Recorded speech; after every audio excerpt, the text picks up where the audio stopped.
What's up, everybody? Welcome back to another episode of Leading to a Higher Altitude. My name is Jacob Snyder, the current IFC VP of Public Relations. Today I'm joined by Alex and Christopher, and we'll be talking about outstanding community service and philanthropy. What's up, everyone? I'm Christopher Adam. I go by Chris. I am the philanthropy chair for the Eta Iota chapter of Sigma Chi here at Embry-Riddle Daytona Beach.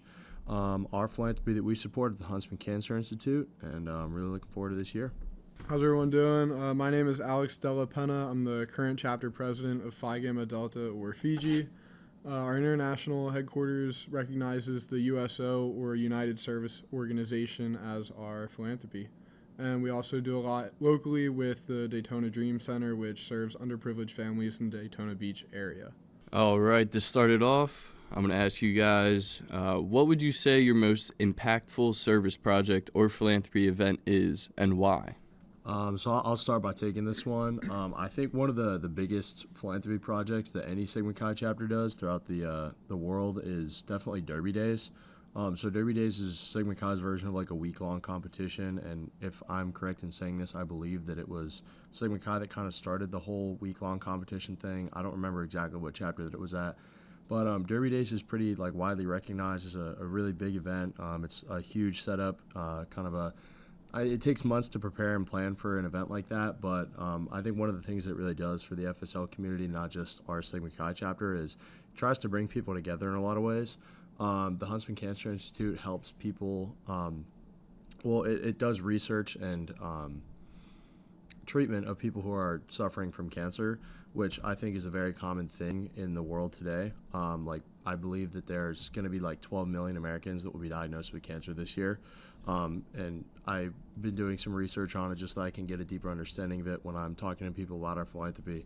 4 out of 10 people will have cancer before they pass away in their lifetime, which is kind of alarming. If I sat down next to 9 of my other brothers, there's an extremely high chance that at least 4 of us will end up with cancer.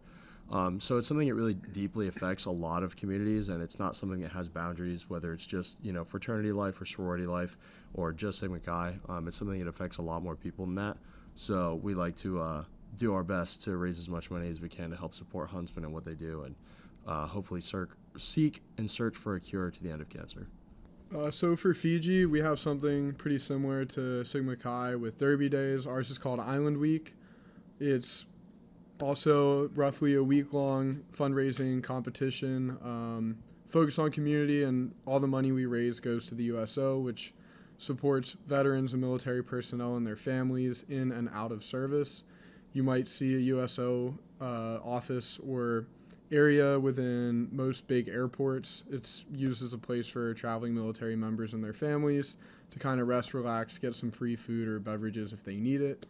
But I think something that our chapter really takes pride in is our connection that we've built with the Daytona Dream Center. The community impact and relationship we've been able to build with them over the past few years has been pretty incredible.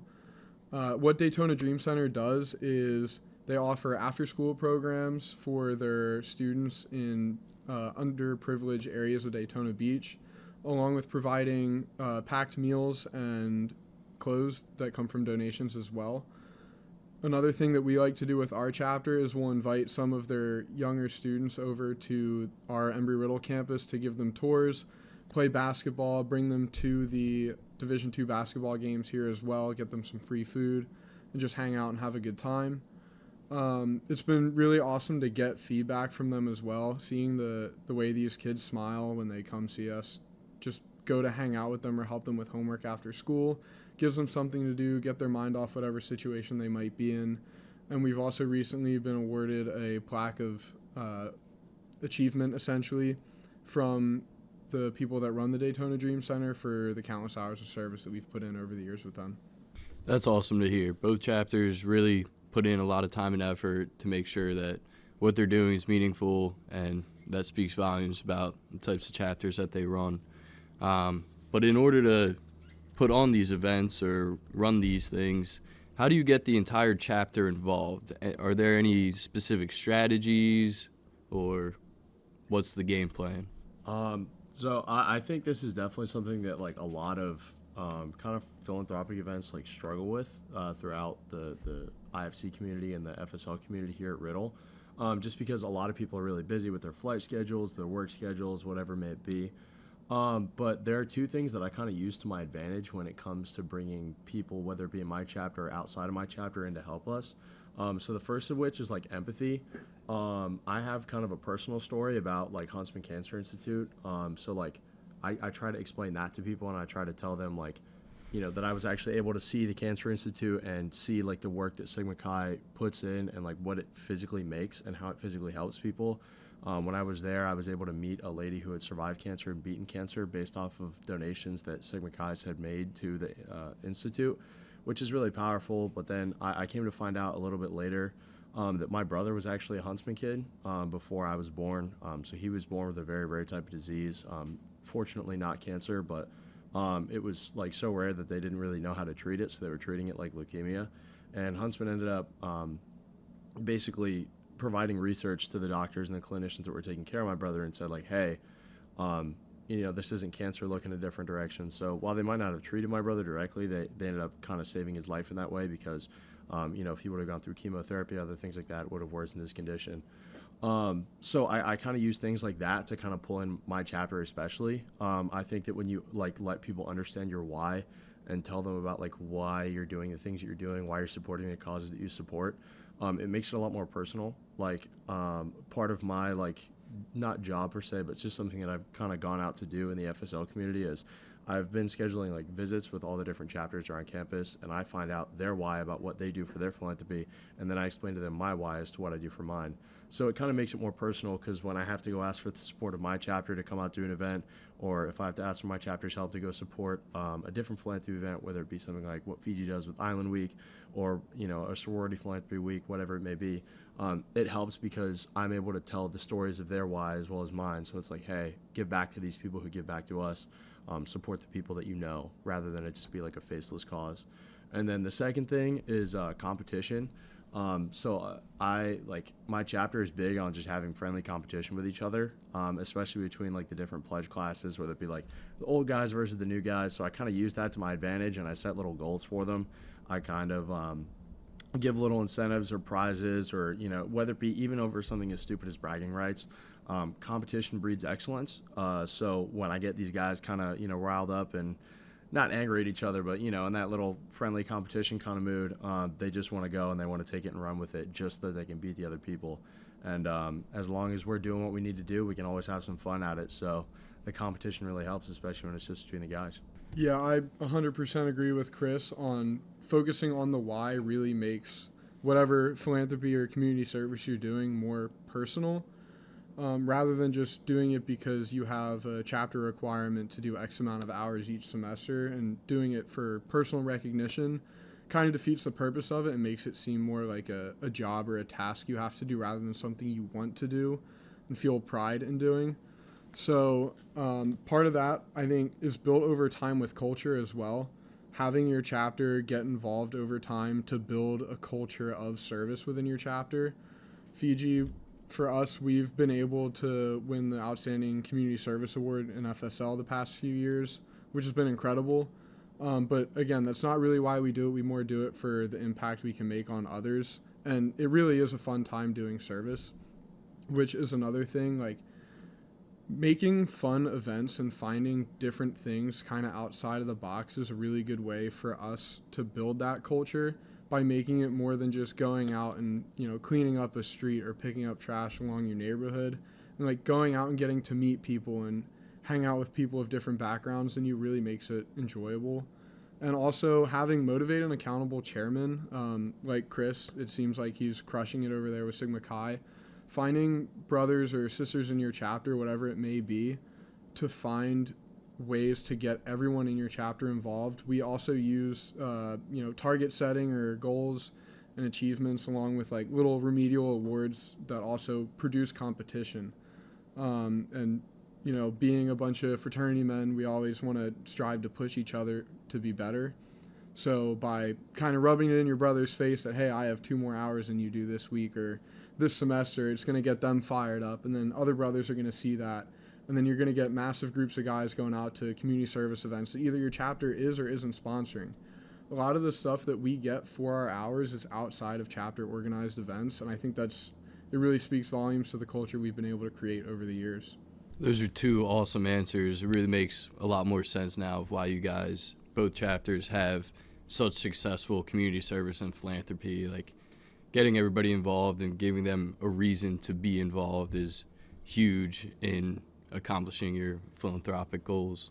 Kind of going off the last question, what are some challenges that you face when organizing these events, and how do you overcome them? So I'm coming to find this out the more that, like, the deeper I get into my position as philanthropy chair. I've only been a brother for about a year in Sigma Chi, and getting used to all the scheduler stuff that goes on here at school is kind of hard. But that kind of leads me into my point. Like I was mentioning earlier, like, it's really hard to get people to give up their time to something that they're not, like, directly associated with, that makes any sense. So, like, I know that I took on the responsibility of philanthropy chair, but it's definitely not a one-person job. You need the support of a lot of brothers, whether it be, my executive council or just, regular brothers in my chapter, to come out and kind of help me set things up, whether we're having a philanthropy event at the house and, it's just moving around tables or putting up lights in the backyard or something like that, or whether it be something at school where it's a much bigger ordeal. But it's just, sometimes I find it really difficult to get people to give up their time.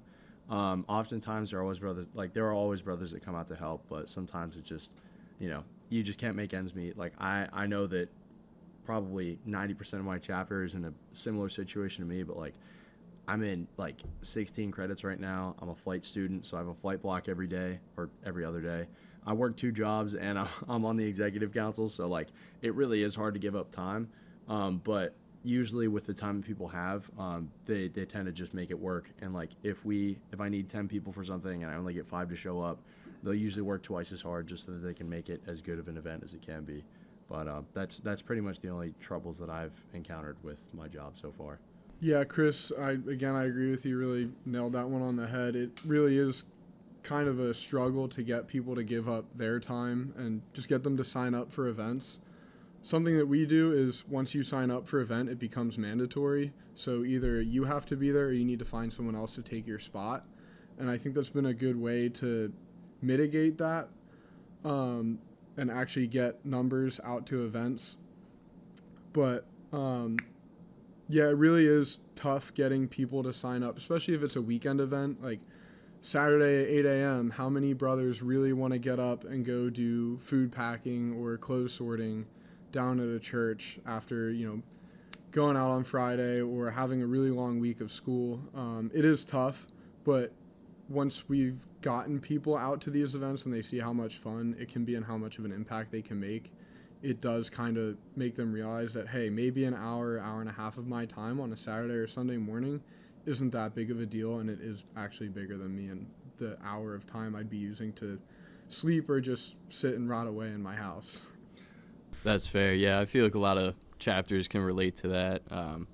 Saturday, 8 a.m. is kind of a rough time, but we all do it. We all make sacrifices, and that's a key part in having a successful philanthropy or community service. So switching gears kind of, how do you measure the success of your service initiatives? Are there specific metrics or feedback mechanisms you use, whether it be like on campus or within the community? What determines that your philanthropy or service was successful? It's a really, really interesting question. I feel like the answer here is kind of variable just because, like, depending on the different events that we might, do for philanthropy, it can kind of take, a different meaning of, or I guess, a different level of success.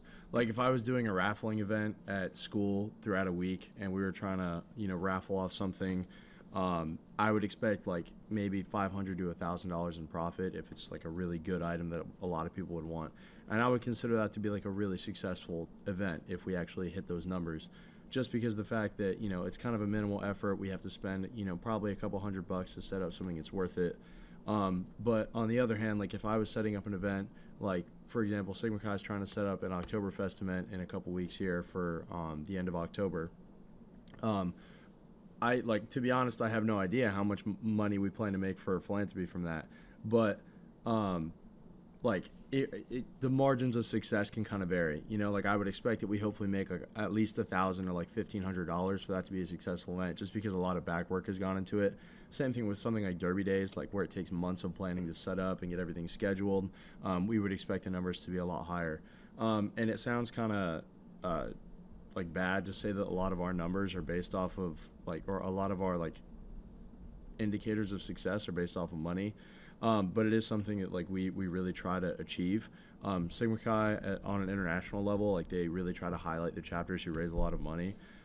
So for example, when I got to go see the Huntsman Cancer Institute, they had a bunch of pins out from the Huntsman Retreat of Excellence, which again our chapter was invited to early in the year. And so our chapter was part of the 20K Club, which is chapters that raise like $20,000 or more. But I took the patches for them, and I was kind of determined to go up one level so that the people who went to Horizons the following year could be able to take the 50K patches instead. So that's kind of where I come from, in the sense of like I really am trying to make as much money as possible for Huntsman, because I want to hit the goals that I set for myself, and I want to be the man of high ambition that I know that I can be. So Yeah, much like Chris, a lot of it is monetary oriented, just because of the nature of fundraising and donations. However, I think success based off of money is kind of tricky to gauge, especially if, you might just have an off year where participation might be lower than usual, which is fine and completely normal. My outlook is that any money to a good cause is a win, whether, you're personally donating $1 or $20 or $100. It's your hard-earned money that you feel you should or want to be giving to someone else who you think needs it more, or that is going to make a big difference in the world. So I think the fundraising is definitely a good way to kind of have a numeric metric of success. For us with the USO, after Island Week, all of the money we raise, last year we printed out like a big fake check. Obviously gave them a real check after, but one of the big show checks, and went down to the Orlando airport and gave it to the USO office there, and it was really cool to see them and their reaction to that. And if you go in and say, oh, I'm a Fiji at this school, whatever, they're like, oh, that's awesome, like we know Fiji super well at this point because of all the work and donations you've provided to us, which is really cool to see. And just that interaction that you can get just from a name of an organization shows that what we're doing is working. And on a non-numeric metric, I guess, the faces and energy that people give off when you're doing something with them or helping them, I think is also a great way to see that what you're doing is working or matters. Seeing the, local Daytona Beach kids come out and have a blast at an Embry-Riddle basketball game, which most of our students don't even go to, but bringing in 20 to 40 middle schoolers or elementary schoolers and just showing them a good time and they're loving life, just getting away from home or wherever they are, makes it feel like you're doing something really cool for the community. That's awesome to hear. I think a lot of chapters can learn from what was just said there. It's not all about money, but I mean, at the end of the day, numbers are numbers. So, and then seeing people, like seeing that you have an impact on a group of people really does stand out. And I personally have experienced that, and it does drive you to do more, to do better. And then kind of going off of that, what advice would you give to other fraternity chapters looking to enhance their community service and philanthropic efforts? So kind of going back to one of my answers from earlier, my advice to other chapters, which is something that I use myself, is definitely like alert people as to your why. When you when people have sort of that sense of empathy about the cause that you're trying to support, it makes the effort so much more personal. Like in the chapter visits that I've been doing recently throughout the FSL community, when I tell people my story, I see their faces kind of change because I have a pretty lively presentation up to that point. I'm laughing with people, I'm joking, I introduce myself in a goofy-ish way. But then when I get to the part about, the story with my brother and how, he was personally affected by Huntsman and like by the money that we raise, I can see kind of a change in what people do. And the room usually goes from kind of like stiff and kind of like, hey, get out of here, like you're intruding on our chapter time, to more empathetic towards my cause and what I'm trying to support, what I'm like the change that I'm trying to make.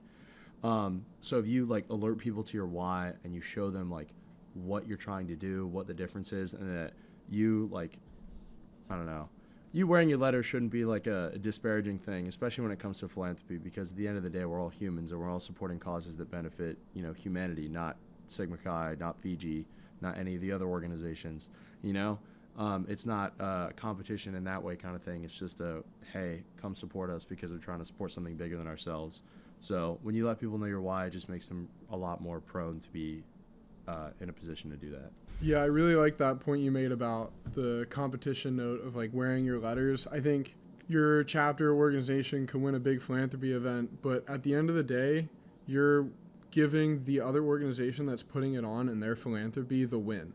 It's not about your organization winning. It's about the time and effort that you put in to help them raise money and raise awareness for their philanthropy, which ideally is the goal of all of this, and I'm sure we're all guilty on some level of getting caught up in wanting to win for ourselves.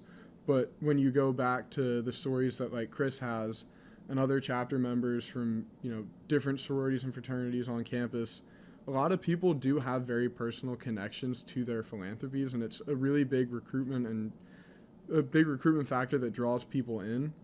So focusing more on the emotional side of it for sure. You can incentivize that way, and then you can also incentivize back to what we were talking about earlier with competition. Our founders of our fraternity, going back to 1848, there were 6 of them. So to honor that, we have a 600-hour goal each year, and each brother has a 6-hour minimum requirement. Although usually we end up beating that by several hours. And then having like different stages of recognition for brothers. So if you're in the 0 to 2 hour range, you're on tier level whatever, and then if you're at 6+ hours, you're in another tier level, and you can win like a gift card or something, or you get to not wear a collared shirt to chapter, for example. Like just little stupid things that people want to naturally compete for, but they know that they're doing it for a better cause than just themselves or the letters they're wearing on the front of their shirt. That's some really good advice. I hope a lot of chapters, A, listen to this, but B, take it to heart and like apply it to their chapter, because that's what this podcast is about. We're trying to help everybody else create better community service and better philanthropy. So I think a lot of people can learn from that. Last question, looking ahead, what are your goals for your community service or philanthropy in this semester? And are you planning on anything new? So my goals for this semester kind of play into my goals for this year with Sigma Chi's philanthropy. My goal this semester is kind of to establish like my relationship with the rest of the FSL community and really get the message of what we're trying to do out there for philanthropy. A lot of people know that we support the Huntsman Cancer Institute, but they don't really know like what it does, where it is, anything about it. So again, like I've been going around all these chapters and kind of explaining that to people, explaining, who we are, what we support. But kind of like in a larger picture, so philanthropy chair is a year-long position for Sigma Chi. One of like the biggest goals that I have this year is to be able to say that our chapter raised $50,000 for the Huntsman Cancer Institute. I have had a lot of like really good experience in the past before I even got to college with philanthropy, raising money for different things. Whether it be honoring, historical figures or, again, cancer research for the Thon Foundation out of Penn State. I know that I have what it takes to kind of get people involved and be able to do this. So that's a really big personal goal of mine, and it's a chapter goal that we've established. But, I mean, at the end of the day, that's pretty much it. I want to make this as big of a year as possible. I want to spread the good of what Huntsman Cancer Institute is throughout the FSL community and get people really involved. And so my goals for this semester are pretty much just setting that up. As far as trying new things, I have a really creative mind, so I've been taking a lot of creative approaches to different like philanthropy events that we've done this semester. For example, we've already had, I think, 3 or 4 different philanthropy events, whether it be, smaller things, like we did a tabling for the incoming freshmen, so it was just kind of like a new student basket kind of thing. And then we also had a movie night at the house, which was a pretty interesting event. Didn't exactly turn out the way that we wanted it to, just because it was a Saturday night and people wanted to go out with their friends. But, not everything that you're going to try in life is going to work out the first time. So I know what I did wrong. I can take that, kind of workshop it, and apply it to the next time that I end up doing it if I do it again. But, going back to the Oktoberfest event that I'm actually planning right now, it's just something new. I don't think I've heard of a chapter that's done anything like that, especially for a philanthropy cause in the past little bit of time. But really just, taking a creative new approach and kind of getting people involved with our philanthropy in new ways is one of my big goals this semester. So, yeah. I think a big goal for me is, the final semester of my presidency is to just keep it going on the same track and be a reason that people want to continue on that same track. I've noticed over my 3.5 years now as a Fiji, the best leaders in the chapter are the ones that lead from the front and lead by example. So my goal is to, blow the 6-hour service requirement out of the water, and just kind of be the leader from the front and show people that it can be fun and you do have time for it, even though we are all so busy. And on a bigger scale, as a outlook of the chapter, the past couple years we've kind of been changing our Island Week philanthropy competition up, with moderate success, I guess. Some changes working better than others. We're changing it again this year. Hopefully this is, the last one we need to make to it. But this kind of came from people wanting a change and not having the interest that they used to have for these philanthropy competitions. It can be really tiring for every chapter to try to show up and show out for 1 to 2 weeks, 4 to 6 times a semester. It really just wears people down, and we're trying to find ways to make it less tiring and more of a fun experience. Last semester, we started working with the Sanford Zoo, which was an awesome event. I unfortunately was not able to make it, but they do a big event called Brews Around the Zoo, and a bunch of different local and larger breweries go to the Sanford Zoo and, try to publicize and raise money for their breweries and stuff like that. But what we do for them, rather than work for the breweries, we work for the zoo and offer essentially free help to them to manage all the people that come in and out of there. And it was a really awesome event. We were able to rack up, I want to say, 60 to 80 hours in just that one day from all the brothers that went. And then also we're starting to work more with Habitat for Humanity. A bunch of guys have been trying to go out every weekend to help build fences or lay sod, start doing some hardscaping or landscaping for new Habitat for Humanity projects, which has been a really awesome and rewarding experience for them as well.